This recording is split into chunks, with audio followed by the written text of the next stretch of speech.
নমস্কার। আজ আমি শাকের একটা নিরামিষ রেসিপি বানাবো। তো এর জন্য নিয়েছি আমি লটিয়া শাক। একে অনেকে মারিচ শাকও বলে। তোমরা কে কী নামে চেনো একটু কমেন্টে জানাবে।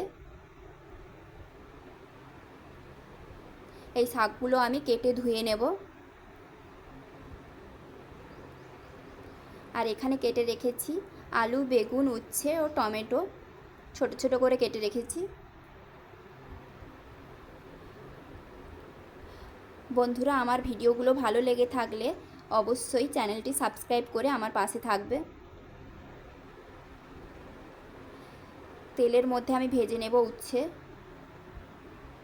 কেটে রাখা উচ্ছেগুলো আমি লবণ হলুদ দিয়ে ভেজে নেব। এখানে রেখেছি শুকনো লঙ্কা, তেজপাতা, কাঁচা লঙ্কা চেরা, জিরে বাটা, আদা বাটা, পোস্ত বাটা, সর্ষে বাটা। বিউলির ডালের কয়েকটা বড়ি নিয়েছি, ভেজে নেব। লাল করে ভেজে নিচ্ছি। এখন তেলে আমি কেটে রাখা আলুগুলো ভেজে নেব। আলুতে সামান্য লবণ হলুদ দিয়ে লাল লাল করে ভেজে নেব। রান্নাটি অবশ্যই সরষের তেলে করলে ভালো হয়। আলুটা ভাজা ভাজা হয়ে এলে আমি দিয়ে দিচ্ছি বেগুন ভেজে নেব। বেগুন ভাজা হয়ে গেলে আমি নামিয়ে দিই।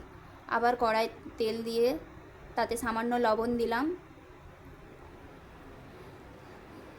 তাতে শুকনো লঙ্কা 5 ফোড়ন দিচ্ছি, তেজপাতা, চেরা লঙ্কা,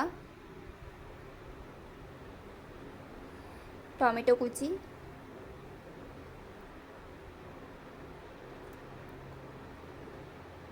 সব দিয়ে কিছুক্ষণ নেড়ে চেড়ে আমি এখন দিয়ে দিচ্ছি লঙ্কার গুঁড়ো, হলুদ গুঁড়ো। এখন আমি সামান্য জল দিচ্ছি যাতে মশলাটা না পুড়ে যায়। আমি বেটে রাখা মশলার জলটা ছিল, একটু দিয়ে দিলাম। আর দিচ্ছি আদা বাটা, জিরে বাটা দিয়ে 3 মিনিট মতো কষানোর পরে আমি দিয়ে দিচ্ছি সর্ষে বাটা ও পোস্ত বাটা, সব একসঙ্গে দিলাম। দিয়ে মিক্স করে নেব ভালো করে। কিছুক্ষণ কষতে থাকবো। মশলা থেকে তেল ছেড়ে গেলে আমি কেটে রাখা শাকটা দিয়ে দেব।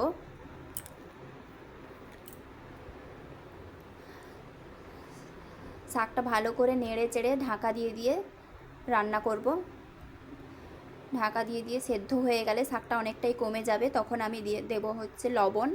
আর স্বাদটা ব্যালেন্সের জন্য দেব হচ্ছে চিনি, সামান্য চিনি। দিয়ে ভালো করে মিক্স করে আমি দিয়ে দিচ্ছি আগে থেকে ভেজে রাখা আলু বেগুনগুলো।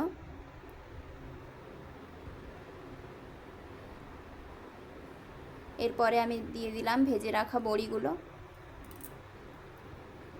রান্নাটা প্রায় হয়ে এসছে। এখন আমি দিয়ে দিচ্ছি ভেজে রাখা উচ্ছে আর সামান্য সরষের তেল দিয়ে 3 মিনিট মতো নেড়ে চেড়ে আমি এবার দিয়ে দেব গরম মশলার গুঁড়ো।